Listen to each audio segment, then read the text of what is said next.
శ్రీలంక అయిపోతుంది అన్నారు. అవునా అన్నారా? ఇప్పుడు ఆయన పెట్టిన స్కీమ్లేగా కాపీ కొట్టి వీళ్ళు సూపర్ 6 అని పెట్టి గెలిచింది. ఏ సూపర్ 6లు ఏది ఇచ్చాడు కదా.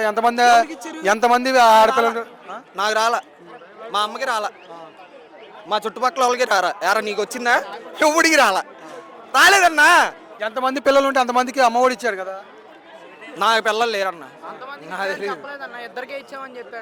ఏంటి వాళ్ళు ఏం మాట్లాడుతున్నారన్నా?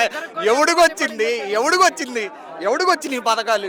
ఎక్కడో 1,000,000 మందిలో 10,000 మందికో 2,000 మందికో వచ్చినాయి. కానీ ఈయన అందరికి ఇస్తా అని చెప్పలేదే. ఫేక్ ప్రోపబండాలు చేయి అన్న. ఈయన గెలిచే అవకాశం ఉన్నా మేనిఫెస్టో రిలీజ్ చేసినప్పుడు వాళ్ళు 20,000 చెప్తే ఈ మనిషి 15,000 నుండి 17,000 చెప్పాడు అమ్మఒడి. అంతే చెప్పాడు. ఈయన గెలవాలనుకుంటే 30,000 చెప్పుకోవచ్చు. కానీ వాళ్ళు ఏం చేశారు? 20,000 చెప్పారు. ఎంతమంది నీకు 15,000, నీకు 15,000, నీకు 15,000, ఏది 15,000 ఏదన్నా 15,000 రాలా మరి మాకు.